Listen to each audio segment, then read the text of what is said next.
Ang dami dito. Ang dami. So, ang ginagawa namin ngayon, magsusorting kami. Kasama namin si Butnoy. Pinipili na lang po yung malalaki pati po yung mga maliliit kasi po may bibili po para sa New Year. Sabi niya, ibibili ko pa dito. Kaya, ayan o. So, ang ginagawa namin, magsusorting na kami. Since wala kaming sorting table, ang ginawa namin, ito DIY. Batsa lang. Tapos dito yung mga malalaki, yung pang-harvest, yung pang-benta. Tapos dito namin nilalagay yung mga maliliit. Para after nyan, ibubuhos lang namin sa pan para diretso na. Hindi na tagong stress yung ito. So yung proseso namin ng pagsusorting, dapat magalang ng 40 minutes yung pinaka matagal para hindi masyadong may stress yung hito. Tsaka hindi dapat pinapakain yung hito before sorting. So ito yung mga to. Hindi namin sila pinakain kagabi. Ayan. Hindi naman sila mamamatay kahit walang tubig. Buhay ang mga yan. Ito may isang hito. Pag ganyang hito, babae ito. Buntis yan, oh. Laki ng tiyan. Laki ng tiyan ng hito. Wow. Tapos, minsan sinasabay na namin yung paglilinis ng pond. Mabrushin namin yan kung hindi pa kami umabot ng 40 minutes. Then, aalisin namin itong mga leftover ng mga hito, yung mga tinig. Kasi dito, ang pinapakain namin, mga isda, mostly mga tilapia, kaya sobrang dami ng tinik. Bali, magsusorting kami every month. Then, yung bilis ng tubig, twice a week. Ang laki nito, oh. Dami yan. Buhay pa yung mga yan. Okay lang, Buknoy? Oo, okay lang po. Wow. So, kaya kukunin niya muna lahat ng malalaki. Yan. Pagka kukunin niya na lahat ng malalaki, so yung matitirang maliliit, ibubuhos na agad dito para sobrang bilis ng proseso.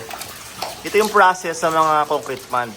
Pero sa earthen pond, iba yung sistema nila.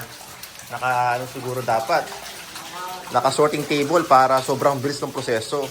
Itong sa amin wala naman space, maliit ang namin lugar. Kaya ito yung pinaka best way. Ayan. Tignan natin yung mga hito. Ang dami. May tumatalon to. Nilagyan na namin ng harang kasi hinaharangan na yung drainage.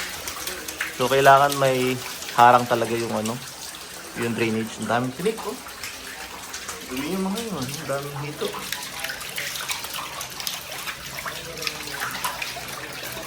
Ang daming hito. Pwede na itong benta, oh. Ang dami. Buhos mo na, Buknoy? Buhos na ba? Nakakagos ulit siya.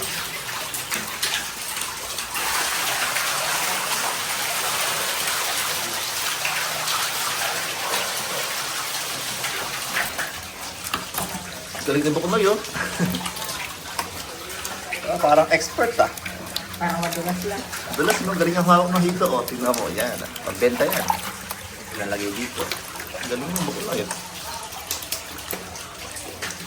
Laki, oh. Sige, lagay mo na dito.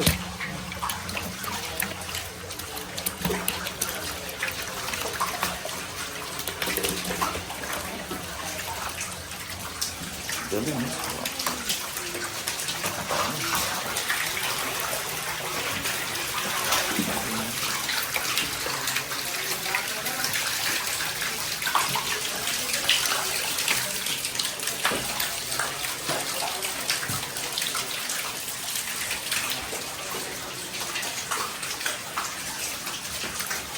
Hindi lang yung hito farming niya. Kailangan lang namin ng submersible pump. Yan. Yan lang yung kailangan namin. Tsaka ilaw.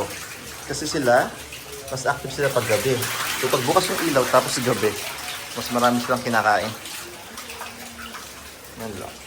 Itong submersible pump, kinukuha yung tubig papunta sa filter. Then sa filter, aakit yan. May lamang mga bato lambat para salain yung dumi. Tapos bababa sa baba hanggang sa bagsak ulit sa tubig. Para lang nalilinis yung tubig. Kasi dito walang labasan yung dumi. Hindi katulad sa earthen, sumisingaw yung dumi kasi nga sa lupa. Eh dito kasi, semento sila.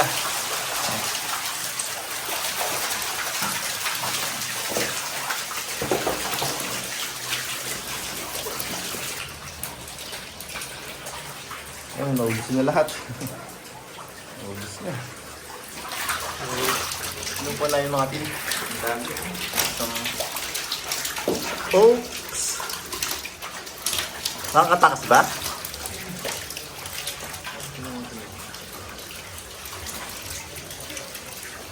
Wala ka. Ha? Bawo. Maligo ka naman mamaya eh. Lansa lang ang hito eh. Kasi dahil sa mga pinapakain namin isda, kasi maya-maya binibili namin. Kaya, yun yung malansa yung pagkain ng hito. Ito. Maasim kasi yan.